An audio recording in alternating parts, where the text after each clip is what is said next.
Welcome back to the show. Thank you so much for watching Inside Bristol today. And I am here with Dora Stickley from the library, and we're talking about not just fundraising, but a wonderful grant that you've just received. Actually, it was a gift. You know you're going to have a great day. I said grant gift.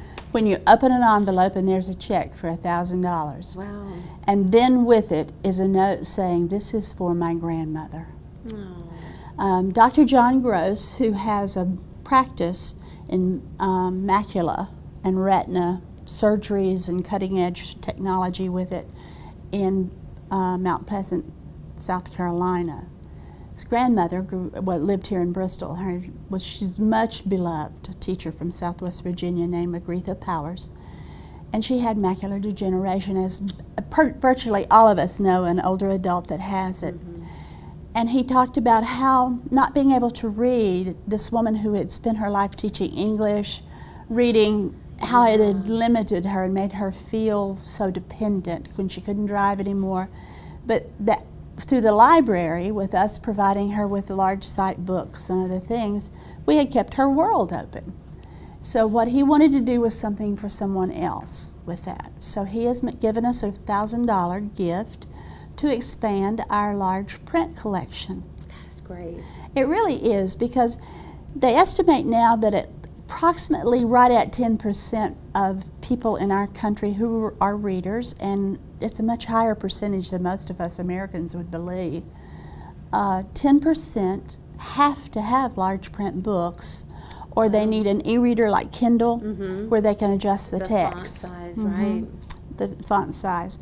So what he would like was for that. Jeannie Powers, and our head of our reference librarians and the person that does all the book purchasing, has found a really good deal with our large print supplier, and so we're getting, there's some westerns, there's some romances, there's some nonfiction. That's great. There are even some large print young adult books, because people, I find myself, it's so much easier to pick up that large print book, and it's not as stressful on your eyes or so forth. So we're making good use of Dr. Gross's gift, and can't say thank you enough to him, and hope that people understand this is something you can do for someone you loved, or something. It doesn't have to be $1,000, $20, $10, whatever comes about in your mind.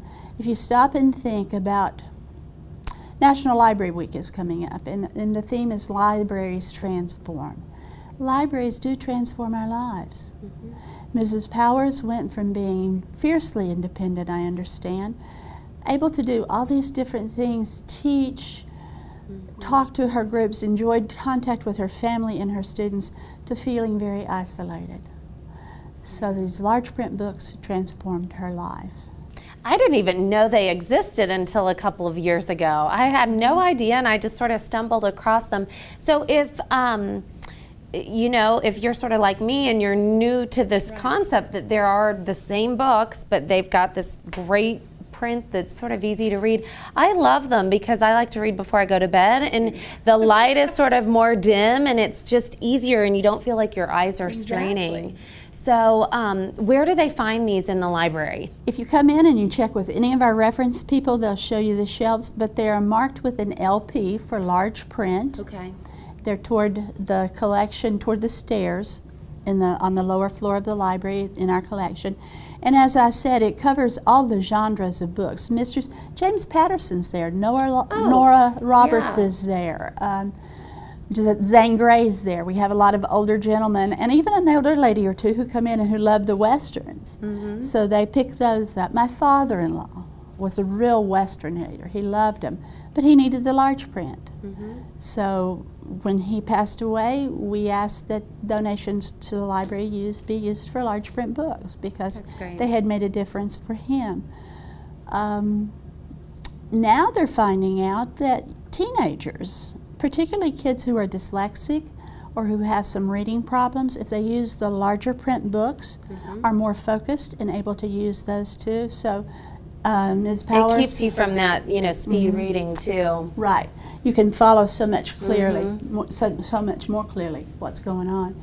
Ms. Powers has ordered even some of our young adult books in the large print. That's great. Well, thank It you. is. It's just one of the things that's so exciting about what's going on in the library right now. So. And what a feel good for you two to get those in the mail.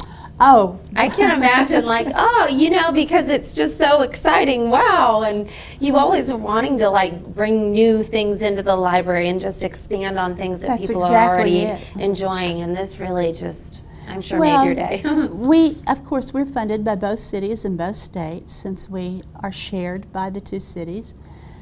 And like any other organization like we are, there's never enough money to do all the things you want to do.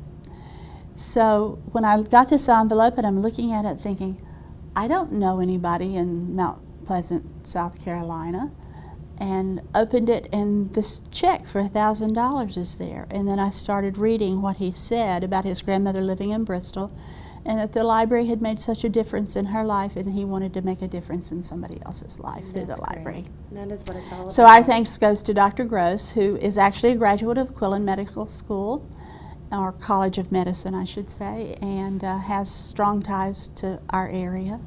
That is great. Well, It Doris, is. thank you so much Thank for you, being Sheridan. on, and go check out some of those books. Thank you for watching us today, and we will see you next time.